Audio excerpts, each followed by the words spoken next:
Hidden messages that have the power to influence our thoughts. And the messaging was to create fear in the Iraqi troops. It worked. New technologies that link directly into the human brain.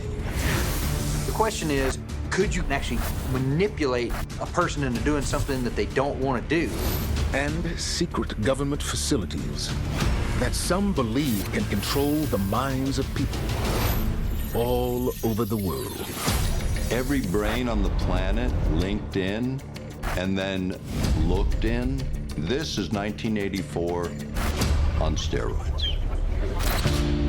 Over the past century, there have been clandestine programs implemented around the world designed to control the human mind.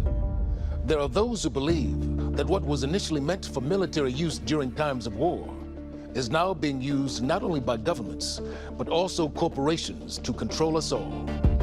Through the computers we use, the televisions we watch, and the phones we carry wherever we go. Could it be true? Perhaps the answers can be found in America's Book of Secrets.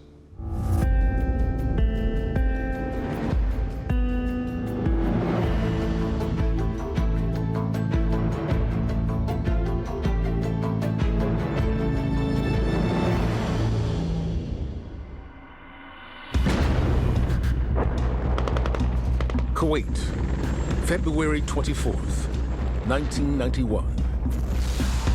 The United States launches a ground offensive known as Operation Desert Storm to liberate the nation of Kuwait from Iraqi leader Saddam Hussein and his formidable army, the Republican Guard. Hussein has taunted American leaders for months, boasting that the United States does not have the willpower to fight a protracted ground war. However, it is the Iraqis who quickly lose their will to fight.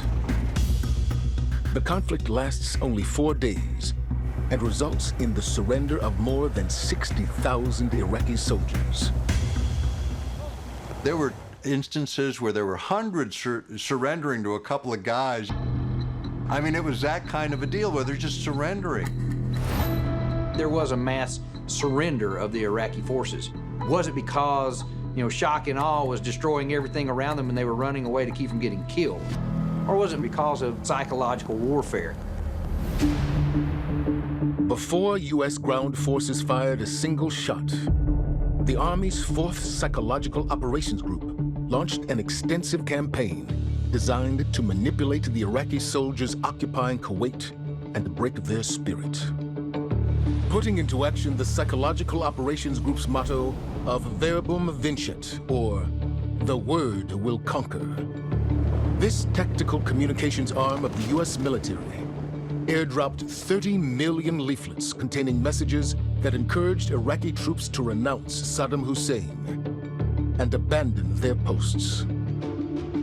The group also broadcast radio and television transmissions, conveying that Hussein was a ruthless dictator whose military would be swiftly annihilated by the U.S. and her allies.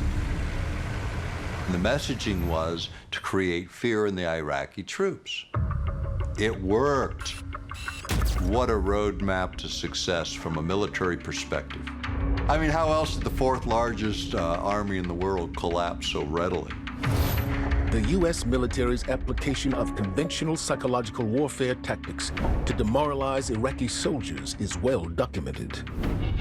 But there were also news reports of a secret technology that was used to influence the minds of the Iraqis in ways that they weren't even aware of. Years later, the idea came out of the Gulf Wars, hey, let's do this even better. Can we disrupt a person's thinking without them knowing? Just disrupt it. Maybe even clandestinely, give our signals messages the other guys can't hear. Can we do that? And what they did is they would embed a signal on the radio broadcast in the region. It was mainly just to push emotion, utilizing an electromagnetic signal piggybacked on a radio signal to create an environment of fear, to degrade the adversary. The electromagnetic signal reportedly contained messages that, although too subtle to be consciously noticed, nonetheless instilled strong feelings of hopelessness in the minds of the Iraqi soldiers. The concept may sound like something out of science fiction, but psychologists actually have a name for this kind of manipulative mind control. It's called subliminal messaging. Subliminal messaging is any stimulus, any message that your brain picks up that you are not aware of. It happens because the message was fast. Anything faster than 50 milliseconds, you're not going to be consciously aware of, although your brain will pick it up. The emotional parts of our brain react much faster than the logical problem-solving parts of our brain. And so that's how sometimes these subliminal messages can get to us and make us feel something, even though when we think about it later, logically, we don't realize how that could have happened. Some experts believe that subliminal messaging is a powerful way to influence the human mind. And they claim that this mind control technique has been used to manipulate people around the world for decades. Spring, 1957. Journalist Vance Packard publishes a book titled The Hidden Persuaders. In it, Packard writes about how companies are considering using sub-threshold advertising techniques to manipulate customers into buying their products.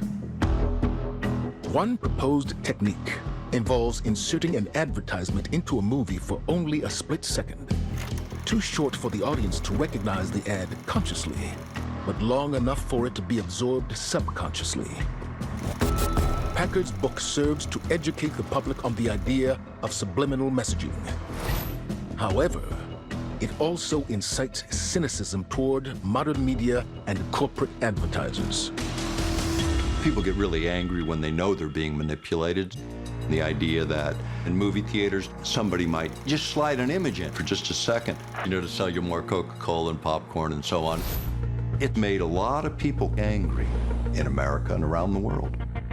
There has been some proof in research that subliminal messages can have an impact on how you feel about a product. One really good example is when we zone out in front of the TV, we're trying to get into that rest and relaxation state. When that happens, your mind is not extremely focused on the information and processing it directly. The information is not being processed through your logical channels, but your brain doesn't have to logically think through something to have an emotion about it. That's when we're the most susceptible. But if you were kind of neutral, subliminal messages might get you to feel more positive about a brand or more positive about a product. Commercials are there to incite into you the urge to go and get something, buy something, do something. Now, the question is, could you go deeper into that and actually manipulate a person into doing something that they don't want to do? While subliminal messaging may have proven effective in convincing a soldier that a battle is hopeless, or persuade someone to make purchases they may have otherwise never considered, in recent years, an even more potent form of mind control has emerged: digital manipulation. We check our smartphones about 100 times a day.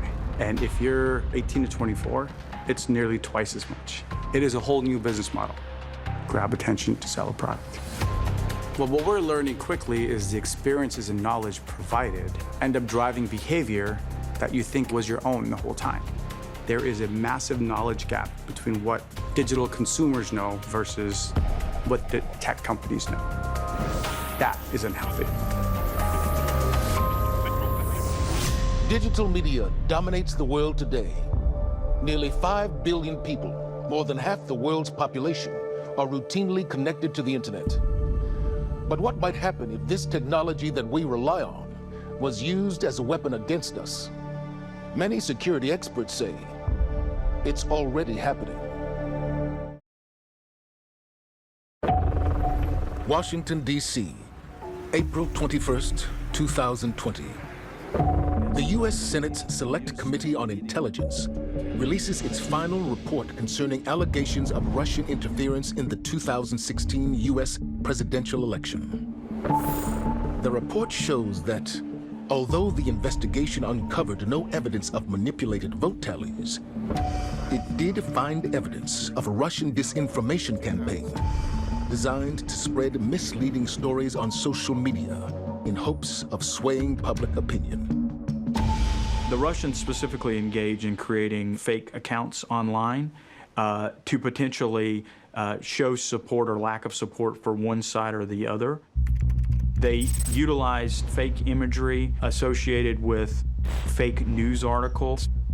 For example, the Pope endorses Trump is one of the ones that was most widely circulated. It was attached to a fake news article that was written and had background designed to emulate a CNN article.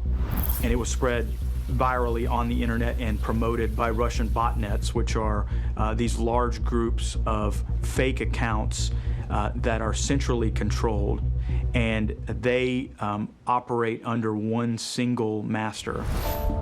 Propaganda is not a new thing. Politicians would, twist the reality and select facts or maybe even tell outright lies to convince people to vote for them, support them, go and die somewhere on the front line for the cause. It's just that in the past, the tools available to politicians to spread those messages, at the beginning it was just word of mouth. Then it was printed press, then radio, then TV.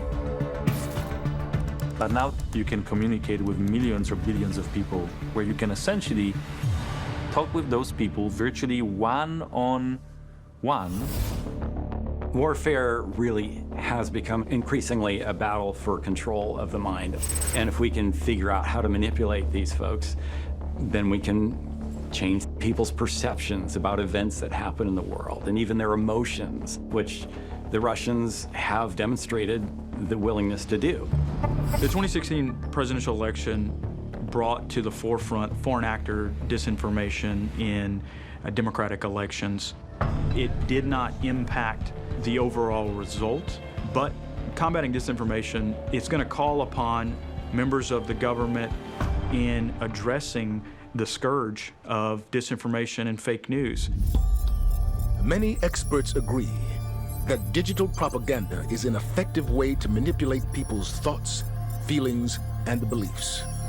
But there are some who suggest that the most widespread form of internet mind control doesn't involve influencing voters, but rather influencing consumers. I'm less concerned with Russian trolls. I'm much more concerned with the fact that platforms such as Facebook or Google are using algorithms to learn about what users like and what users prefer, and then one can leverage this information to make you buy something. Internet algorithms have grown very sophisticated over the last 10 years. Their objective really is to keep you engaged on the platform. Think about how everything competes, from the billboard to all the things popping up on your screen every day. It's about gaining your attention. Now, if you know enough about someone, then you make sure the images or the things that will draw them in become more and more refined. We're leaving gigabytes of data, each one of us, every single day. And those algorithms can extract insights from this data that previously were only available to people that were closest to us. And what's happening on the platform while you're engaged, they are learning based on your online activity. That's fed into databases that also identify your features, and then machine learning is utilized to discern, based on a certain feature set, what your likely preferences are, what your interests are, and then provide you with content based on that knowledge. Based on 200 superficial Facebook likes, an algorithm can predict a person's behavior, their psychological traits, their preferences, with higher accuracy than what can be achieved by a person's spouse. Now, this is mind-blowing. This becomes very, very useful and very interesting to advertisers. So advertisers don't want to advertise to everybody equally. They want to have very personalized advertisements to very specific segments of their target market. And this gets more and more personalized the more information these advertisers have. It is not as simple as buyer and seller. This is you going to a mall and browsing while the mall charges brands to give them your behavior data. We all have different ways in which we're persuaded to adopt a given belief, persuaded to buy a product or a service. And so the more data that we give off in these platforms, the more sophisticated the model which is built of us, and the more specific these advertisers can get in terms of the specific techniques they use for persuasion. The idea that tech companies are using algorithms to influence the behaviors of billions of people may sound like a far-fetched exaggeration. However, there is scientific evidence to suggest that the internet does in fact have an impact on how we think.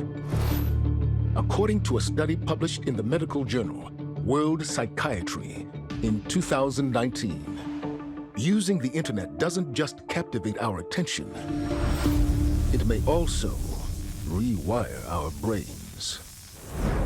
Especially as we're spending more and more time on these devices, these technologies have a very unique impact on our brain's dopaminergic system. Dopamine is a neurotransmitter in the brain which allows us to experience a pleasureful response and also to predict pleasure in the future. In the digital world, the schedule of pleasure delivery tends to get us coming back again and again to these platforms.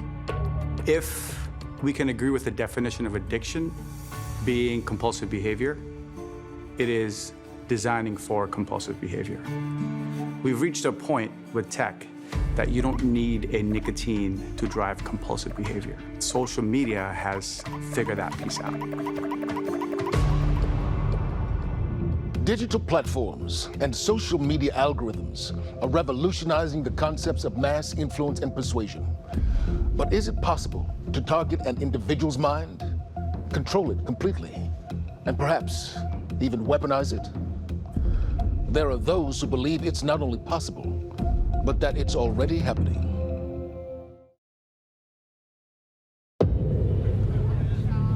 Los Angeles, California, June 5th, 1968.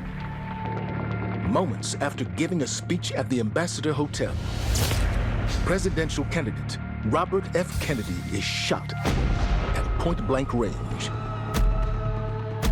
By the following afternoon, RFK is dead.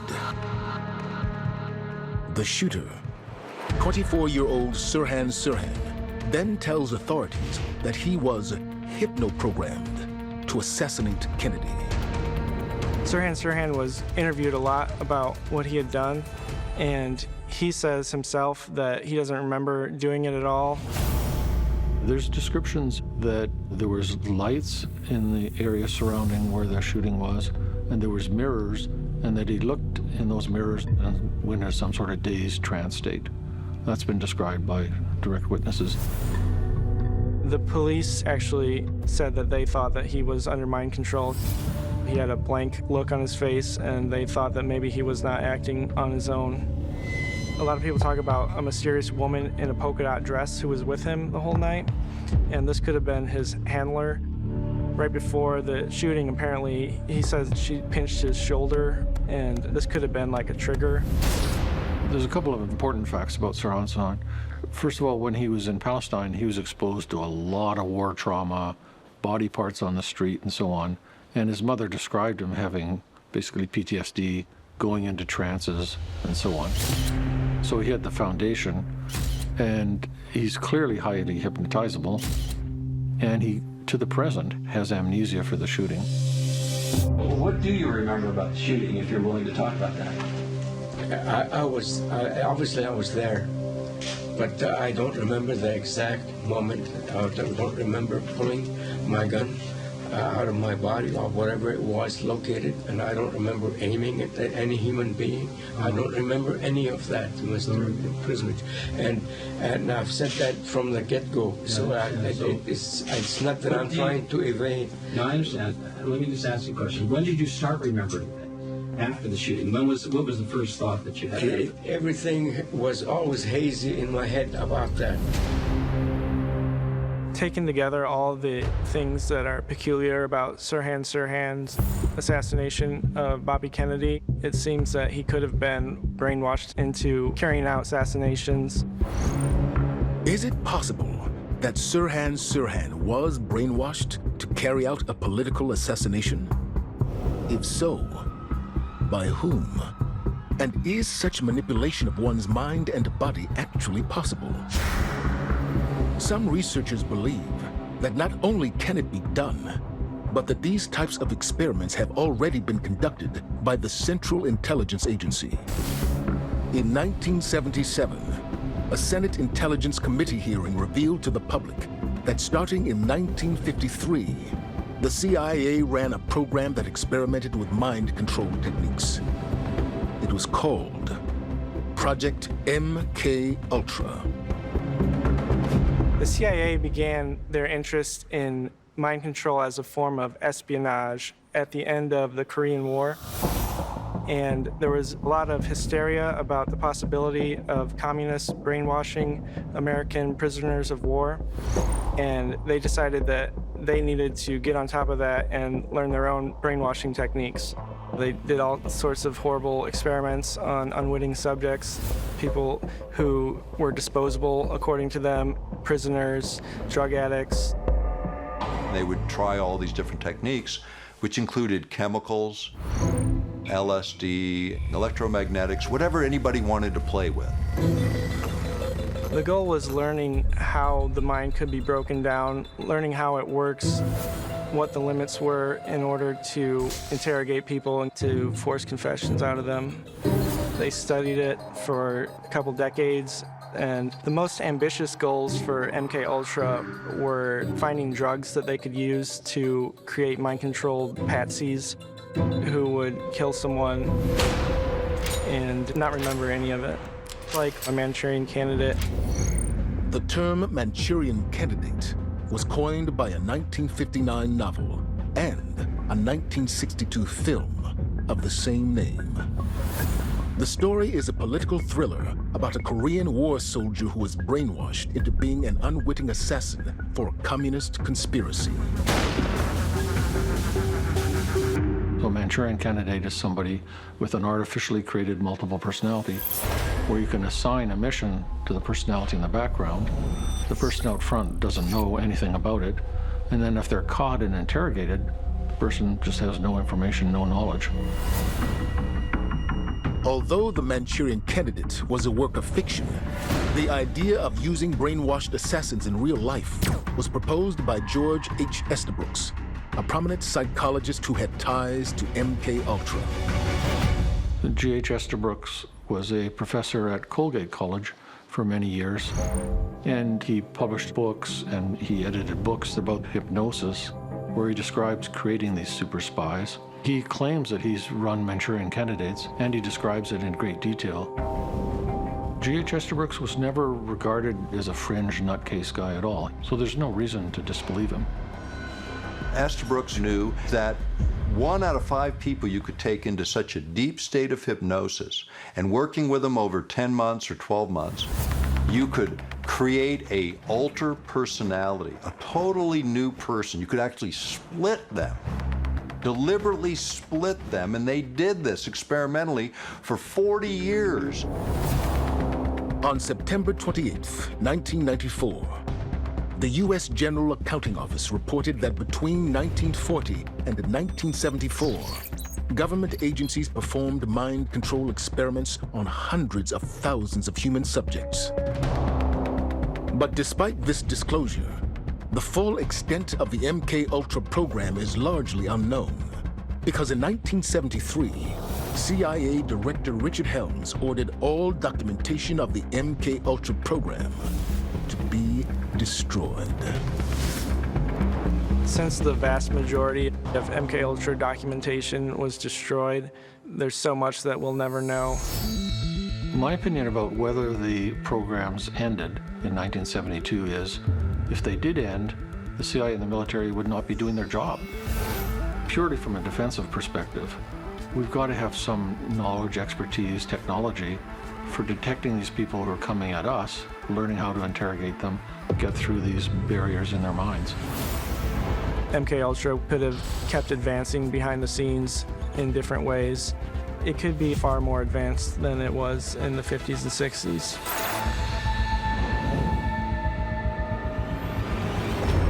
Are the secrets learned from the MKUltra experiments really lost to the ages? Or are some of those tactics still being refined even today? There are those who insist the research is continuing, and that the next battle to master mind control is shaping up to be an all-out war.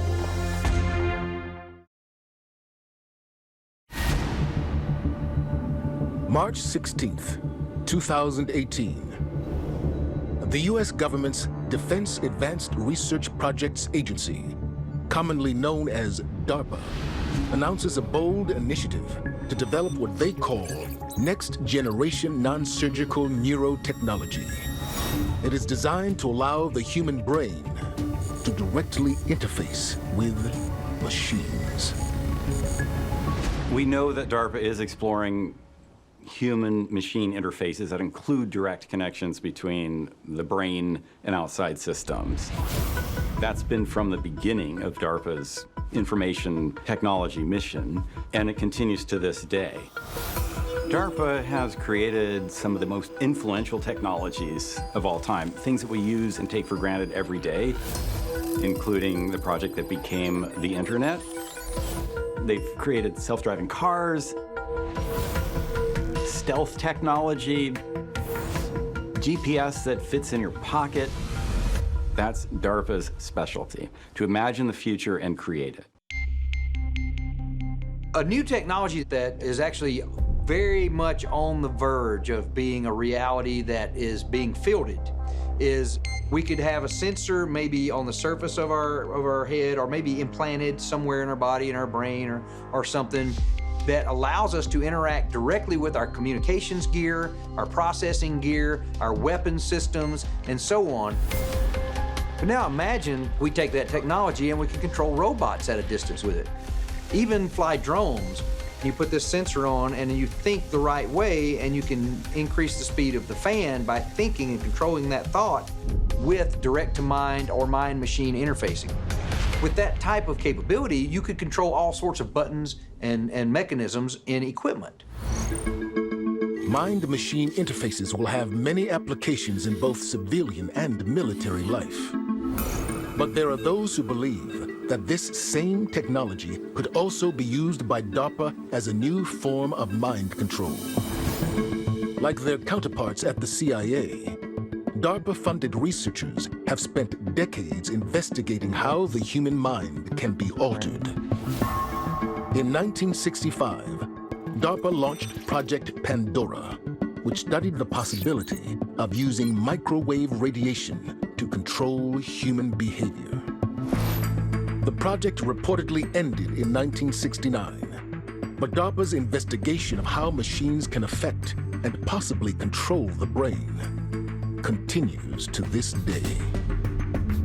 There are explicit programs of DARPA to read and write to human brains, whether it's through direct implants within the brain or wearing some kind of cap. So these things are being worked on, and we know that. So what's the next step?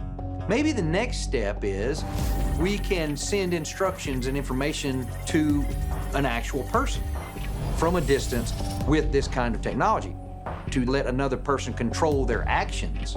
But that could be something that could be malicious.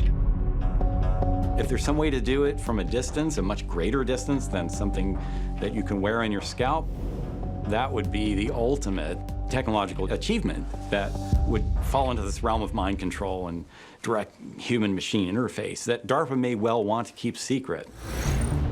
In the near future, DARPA may possess the technology to remotely control the human mind. But as concerning as that may be, according to some scientists, a more permanent kind of mind control technology is looming. And it involves modifying the human brain by altering the human body's DNA.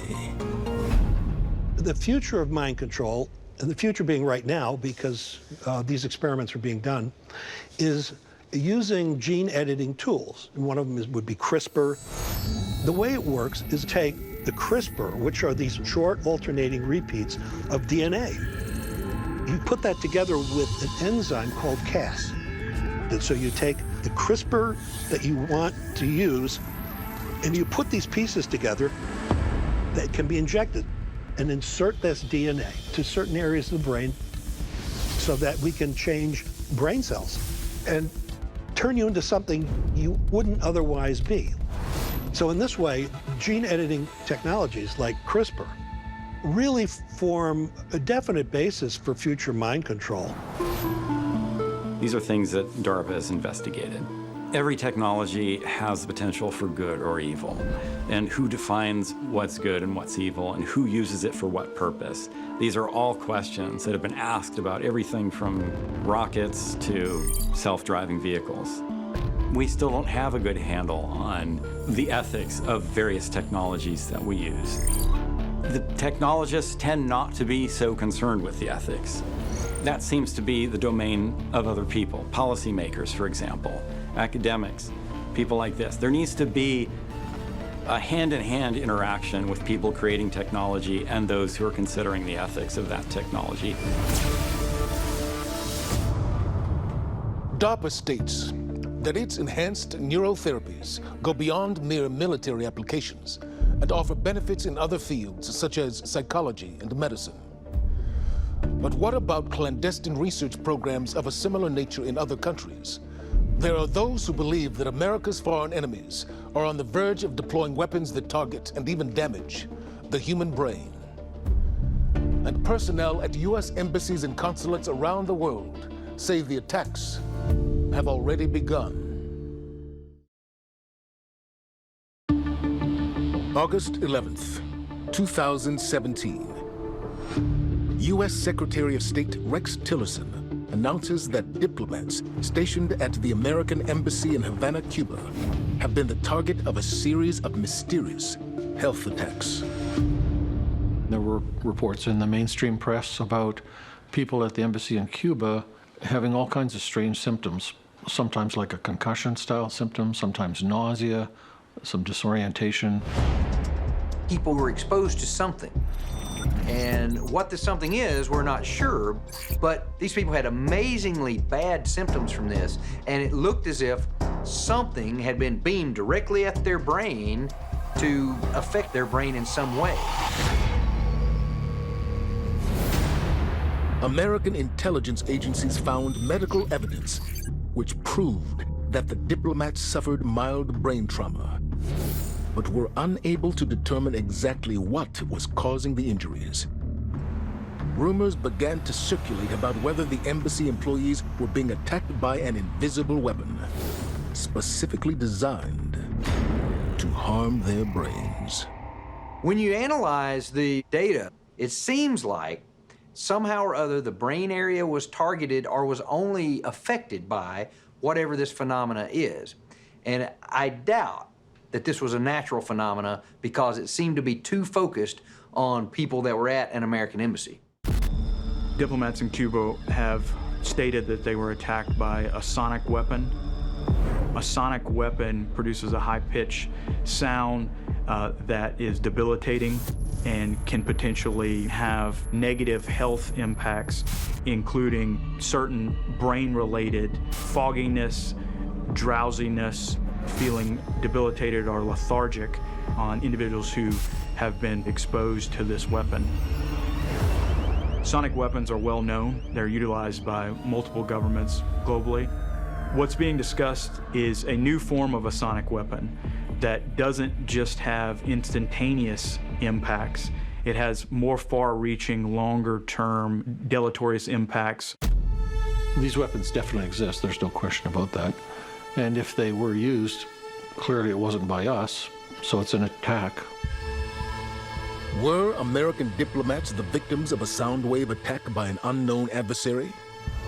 It's a disturbing possibility. But what is perhaps even more concerning is that it may not have been the only such incident. On May 23, 2018, U.S. Secretary of State Mike Pompeo testified to a congressional panel that an American government employee working at the U.S. consulate located in Guangzhou, China, had experienced head trauma. Secretary Pompeo told Congress that the symptoms were entirely consistent with those experienced by the diplomats in Cuba. It happened in Cuba. It's happened in China. People were exposed to something that caused similar traumatic injuries to their brain. But what that something is, we don't know, and to what purpose, we also don't know. The question is, has somebody got some sort of weapon system or broadcast system that is causing this type of trauma to the brain? I don't know, but that could be a step towards some sort of at least mind confusion, if not mind control.